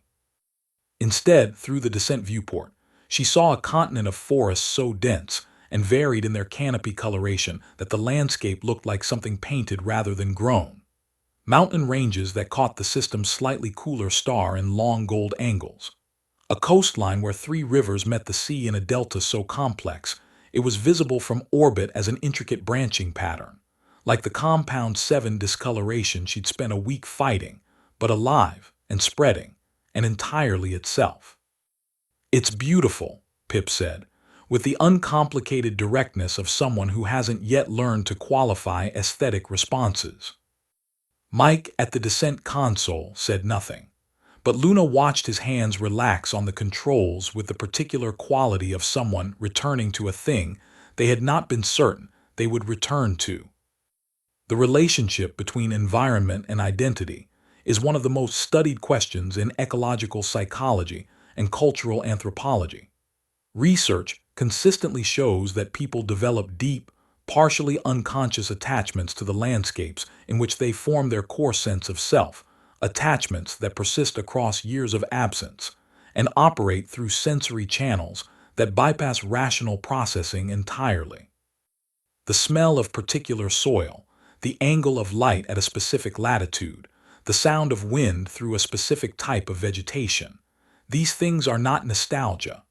They are neurological anchors to the periods of development when the brain was most actively constructing its model of what the world is. Coming home, for people who have one to return to, is a biological event as much as an emotional one. They landed at a settlement called Vara's Landing. Named for the first colony ship's navigator, Pip informed Luna, having spent 4 days consuming fringe world history with the focused appetite she brought to any subject she decided was worth understanding. The settlement was not what the word implied. Not temporary, not rough. 3 centuries of determined construction had produced something that looked grown rather than built, structures of local timber and stone integrated into the landscape, with the pragmatic elegance of people who understood that working with an environment was more sustainable than working against it. The streets, where they existed, were wide and unpaved, and ran along natural topographic contours rather than imposed grids. People stopped to watch their ship land, not with hostility, with the particular attention of a community that knows when something significant is arriving. Dara and Sen recovered enough to walk independently. Were the first down the ramp. What happened on the landing platform? The people who came forward, the fringe standard exchanges Luna couldn't follow, the particular quality of reunion between people who had expected not to see each other again. She observed from the top of the ramp and gave its appropriate privacy. Pip was beside her. "Are you nervous?" she asked. "What specifically?"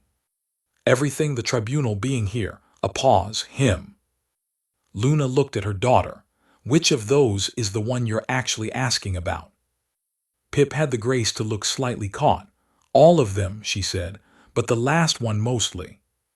Children, developmental psychologists note, are often more accurate observers of adult emotional states than the adults themselves. This is partly because children attend to behavioral cues without the filtering that adult social conditioning applies. They see what is happening rather than what is supposed to be happening. Parents who attempt to conceal emotional complexity from children to protect them frequently discover that the concealment itself communicates more than the thing being hidden would have. "I don't know what I'm nervous about," Luna said honestly. "I'll let you know when I've sorted it out." Pip nodded, accepting this as the complete answer it was, and went down the ramp to begin her own assessment of Vara's Landing. The Fringe World Tribunal convened 12 days after their arrival.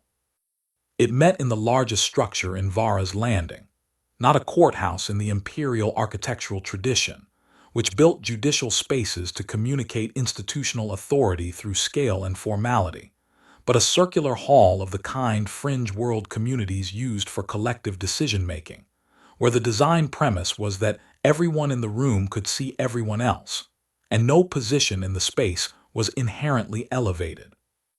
Luna had spent the 12 days preparing her testimony with 2 fringe world legal researchers who had been working the Compound 7 case for 3 years. What they had assembled independently was substantial. What her forensic genomic attribution added was the direct evidentiary link between the Imperial Science Division's research program and the bioweapons construction, the thing they'd been unable to prove without her original genome maps.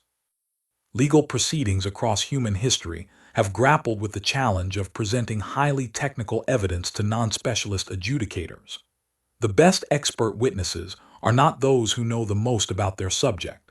They are those who can translate complex technical knowledge into frameworks that allow non-specialists to understand not just what the evidence shows, but why it is significant and what it means for the questions the proceeding is trying to answer.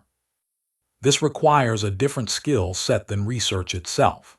The ability to build understanding from first principles, to anticipate the points of confusion, and to resist the expert's temptation to demonstrate depth of knowledge at the expense of clarity of communication. She testified for 4 hours. She built from first principles what DNA is, what genetic targeting means, what a bioweapon designed to exploit specific genomic features required to construct, before she introduced her own research and the attribution analysis. She watched the 12 adjudicators follow the argument the way she watched students in a lecture hall follow a complex derivation, the small nods of comprehension, the moments of visible connection between new information and prior understanding. When she showed the overlay, her original genome maps alongside the compound 7 targeting structure, the precise match that required her data to explain, the hall was very quiet. Mike testified after her. She didn't understand his fringe standard, but she understood the shape of what he was describing from the documentary record she'd helped compile. 3 years of investigation, 2 colleagues lost to the compound, the decision to enter Imperial territory and allow himself to be captured in order to access systems that might contain the evidence they needed. The adjudicators asked him one question she caught enough of to follow: why he had not tried to bring the evidence out himself before the situation became critical. His answer, translated by the researcher beside her, was simple. Because the evidence was a researcher's work and needed a researcher to explain it. Finding the data without the person who could contextualize it would have been finding a key without knowing what door it opened. Luna looked at her hands. The bioluminescent activation was present, had been continuously present since she'd stopped suppressing it on the ship, which had prompted a series of conversations with fringe world biologists that were among the most professionally interesting she'd had in years. She'd stopped thinking of it as something to manage and started thinking of it as what it actually was. A feature of her biology that she hadn't fully understood because she'd spent too long treating it as a liability. The concept of exaptation, originally developed in evolutionary biology to describe features that evolved for one function and were later co-opted for another, has broader application in understanding human capability. Many traits that are experienced as burdens in hostile environments are advantages in different contexts. The suppression of potentially useful traits, when driven by external social pressure rather than intrinsic limitation, represents a measurable loss, not just to the individual, but to the collective systems that might have benefited from those traits being expressed. The fringe worlds had built a society specifically around not suppressing adaptive traits. Luna Holmes had spent 38 years in a society built on the opposite premise.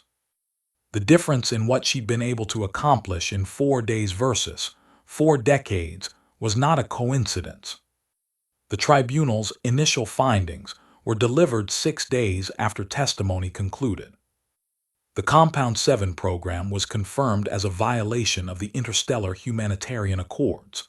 The policy administrator named in Fenn's publication, whose name had since appeared in 47 independent news outlets and 2 separate Imperial internal investigations triggered by the public pressure, was formally cited as the primary responsible party.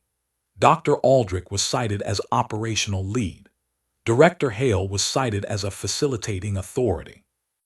The 2 surviving test subjects, Narration, and 3 others identified through the case files Pip had pulled from the medical database, were formally recognized as victims of a deliberate genocidal program rather than natural illness cases. 9 million fringe world nationals were formally recognized as the intended targets of that program. The Imperial Authority, facing the combined pressure of 17 news outlets, an independent tribunal finding, 2 internal investigations, and a public record that included a policy administrator's name on a bioweapon authorization, did something that institutions under that specific combination of pressures occasionally do. They negotiated. Institutional accountability, the process by which organizations face consequences for systemic wrongdoing, rarely follows the narrative of clean moral reckoning that people hope for. More commonly, it follows the logic of damage control. Institutions make concessions proportional to the threat to their continued operation, and the concessions reflect the minimum necessary to reduce that threat rather than the maximum required by justice. This is deeply unsatisfying. It is also, historically, the mechanism by which most significant institutional reforms have actually occurred, not through the clean triumph of right over wrong, but through the grinding, imperfect, incremental process of making wrongdoing more costly than accountability. The outcome is rarely what anyone wanted. It is frequently better than what existed before. The negotiations took 3 months. Luna was not at the table. That was fringe world legal territory, and she was an expert witness rather than a party. But she was available for the technical consultations that recurred throughout, when imperial negotiators attempted to minimize the scope of the genomic attribution and needed to be reminded, precisely and repeatedly, that the forensic standard was not negotiable. Mike was at the table. She learned this through the regular briefings his legal team provided, which he attended between sessions in the form of conversations in his office, a spare room in the administrative building of Vara's Landing, overlooking the river delta, where she had developed the habit of appearing with coffee from the settlement's fabricator, which was considerably better than her labs had been. It had become, without either of them formally acknowledging it, a daily appointment. The authority is trying to classify the original research suppression as an administrative error, he told her, on the 41st day of negotiations, rather than deliberate preparation for the program. The access logs show 47 accesses in the first year, Luna said, setting down his coffee. Administrative errors don't require 47 consultations. I know, we've submitted that to the panel. He looked at the river delta through the window. They will concede the point. They concede the points that are indefensible and argue about the ones that have any ambiguity. That's what I do in their position. He looked at her. You understand them. I spent 7 years working around them. You develop a functional model. She settled into the chair across from his desk, her chair, at this point, the one she'd moved to a slightly better angle on the 3rd day because the original position caught a drafty edge from the window. How much longer? Weeks, maybe less, he paused. What happens after for you? It was the question they'd been orbiting for weeks. Not avoiding, exactly, both of them were too direct for avoidance, but approaching carefully, from different angles, the way you approach a calculation you want to get right. My research clearance will be restored as part of the settlement, Luna said. That's been confirmed. The genome maps will be officially published under my name. The suppression will be formally acknowledged. She looked at her hands. The bioluminescence was running quietly as it did now without effort. I could go back. To the station. To Imperial space. There are institutions that would take me. The settlement terms include a provision for independent research funding. She looked at him steadily. I could continue the fringe world adaptive biology research from within the Imperial academic system, published through mainstream channels, build the kind of record that makes the next suppression politically costly. Mike was quiet for a moment. You could, he said. Or, Luna said, I could continue it from here, where the subjects of the research are available, where I have established working relationships with fringe world biologists who have been doing this work in parallel for years, and where Pip has apparently made 7 friends and is learning, fringe standard at a pace that I find somewhat humbling. Research quality is significantly affected by proximity to subject matter. Xenobiologists who study adaptive biology in situ, embedded in the communities and environments they're studying, consistently produce research with greater depth and practical applicability than those working from remote data sets. The difference is not merely convenience. It is the difference between studying a system from the outside and understanding it from within, The difference between a map and the territory, between second-hand information and first-hand knowledge.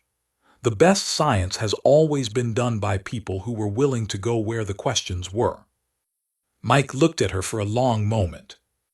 The fringe worlds, he said carefully, have needed a xenobiologist who understands their adaptive biology and can communicate it to imperial academic standards for a long time. There is a research position. It has been pending the right person. Pending, Luna said. For approximately 3 years.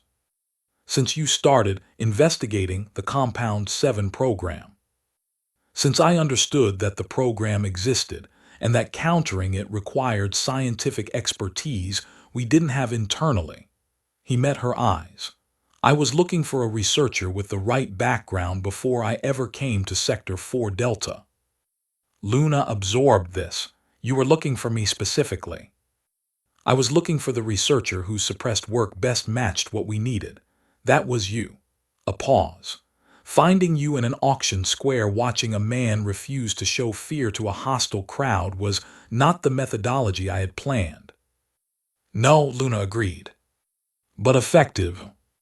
She looked at him, at the careful, precise man, who had allowed himself to be captured and poisoned as a research strategy, who had carried his people's crisis across 3 years of investigation with the same steady patience he brought to everything, who had knelt beside her lab's secondary workbench and extended his arm for a scanner with the pragmatic trust of someone making a rapid and accurate assessment of another person's character. She thought about the bite, the biological event she'd spent weeks understanding and still didn't fully understand, because the fringe world literature on genetic resonance was extensive and fascinating, and she'd only begun to read it. The way her cellular regeneration had responded to his biology with a recognition that her rational mind hadn't caught up to for days. She thought about what Mike had said on the ship. Our biology, when it finds compatible biology, tries to share. The scientific concept of compatibility, whether in immunology, ecology, or materials science, describes systems that can interact without destructive interference. Compatible systems don't merely coexist. They function better together than separately, because the interaction produces outcomes that neither could achieve in isolation. This is distinct from similarity. Compatible systems are often quite different from each other. What they share is not sameness, but the particular quality of fitting, of the interface between them being productive rather than damaging. Researchers who study symbiotic relationships across biology note that the most durable compatibilities are rarely the obvious ones. They are the ones that look, from the outside, like they shouldn't work, until you understand the mechanism, at which point they look inevitable. The research position, Luna said, what does it involve? Primarily adaptive biology work, but also, he paused, choosing words with his characteristic care, the Compound 7 counter. Agent development. What happened in the secure ward was a proof of concept, not a treatment protocol. Making it replicable, making it accessible to anyone who needs it, requires the kind of systematic research that your background is specifically suited for. That could take years. Yes. I'd need a proper lab, not a repurposed storage room. There is a facility. It has been underutilized. Pip would need. There is a school. She is already, I'm told, something of a phenomenon in the accelerated sciences track. Luna looked out the window at the river delta, the branching, spreading living system that had reminded her of Compound 7 and was nothing like it. One was a weapon designed to destroy along the paths it traveled. The other was a river, building land as it moved, making the place it passed through more rather than less. Mike, she said. Yes. The bite, the genetic resonance. She looked at her hands. What does it mean in fringe world terms? I've been reading the literature and she paused. There are several frameworks and I want to be sure I understand the one that applies. He was quiet for a moment that had weight. In fringe world biology, he said carefully, Genetic resonance between individuals is uncommon. When it occurs, it indicates deep compatibility, not just biological, but the kind that the fringe world medical tradition considers, he paused again, foundational, lifelong. Foundational, Luna said. It means, he said, with the directness of someone who has decided to stop being careful, that my biology chose yours before I had fully understood what I was doing, and given the chance to choose again, consciously, with full understanding. He met her eyes. I would make the same choice. The room was quiet in the way that rooms are quiet when something that has been building for a long time has finally arrived at its destination. I should tell you, Luna said, that my cellular regeneration responds to your biology in a way that has no precedent in any literature I've found, which suggests the resonance is not one-directional. I know, Mike said. I could feel it in the lab both times. Both times, she repeated. So this is. Yes. And you're certain. I have been certain, he said, with a precision that made the statement feel like a document rather than a declaration. Since the moment you told an auction crowd that the man on the platform was a person who needed care rather than their hatred, before I had any idea who you were. Luna looked at him. The steady gray eyes and the careful hands and the particular quality of stillness he brought to everything. The stillness of someone who has made his decisions and does not need to perform them. She thought about 38 years of making herself smaller than she was, about the lab she'd built in the outer ring of a station that had never fully wanted her research, about 7 years of working around a system that had stolen her work and used it for something she would have refused. She thought about Pip, already a phenomenon, already 7 friends deep into a world that had apparently been waiting for exactly what she was.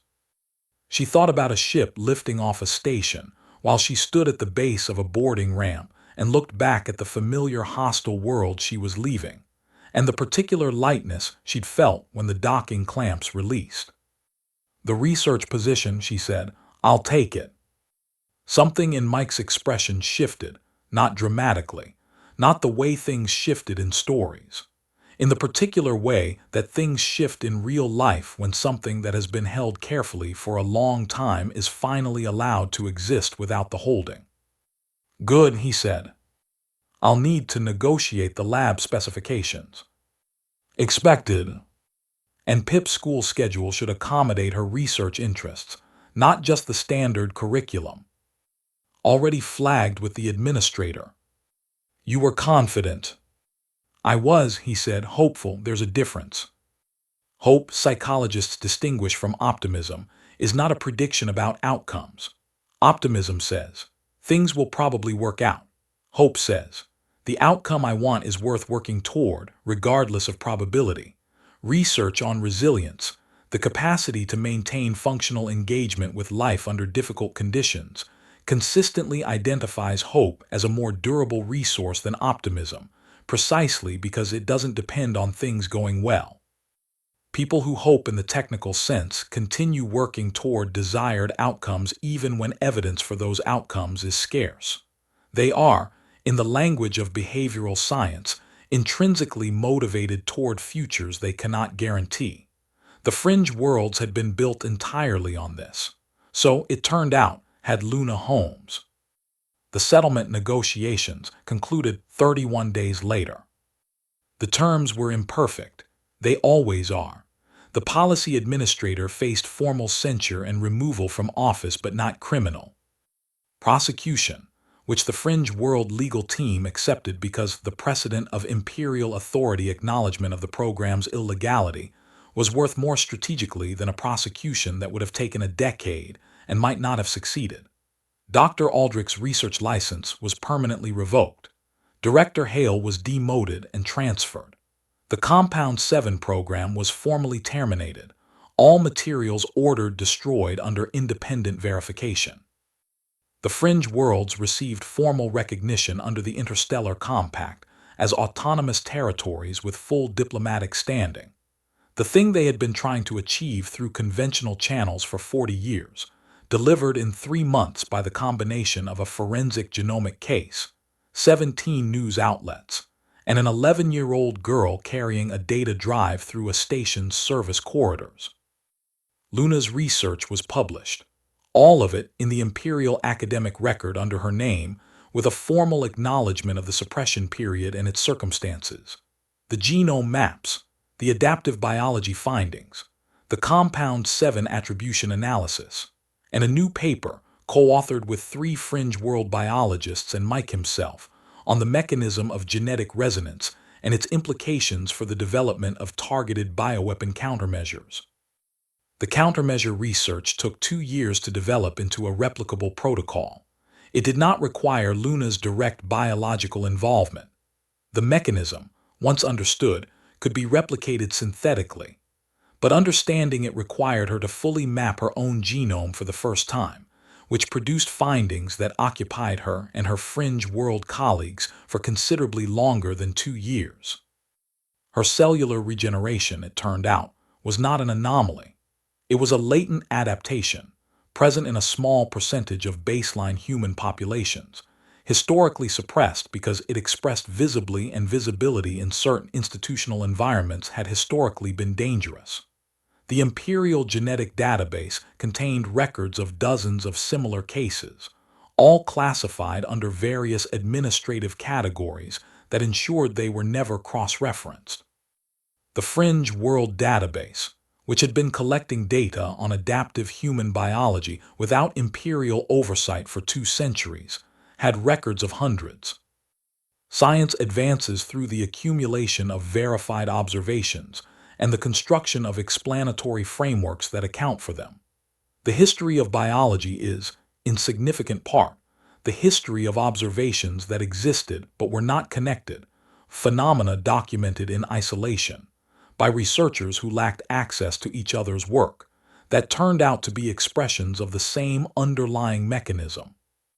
The synthesis of such observations, bringing together data points that had been artificially separated by institutional barriers, geographic distance, or deliberate suppression, has repeatedly produced what appear to be sudden breakthroughs, but are actually the inevitable result of allowing information to flow to the people who can understand it.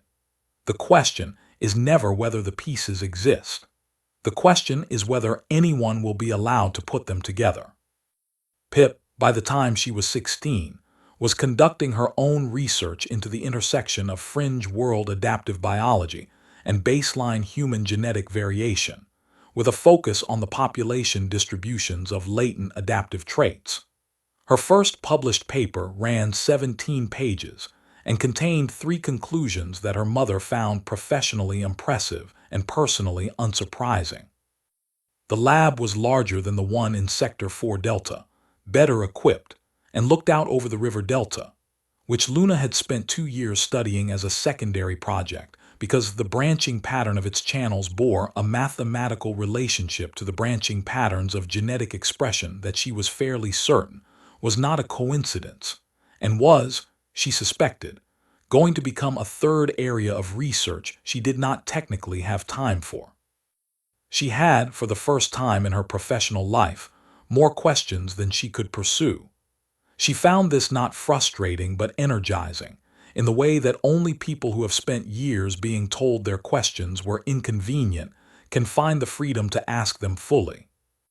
Mike's office was across the administrative courtyard from the lab.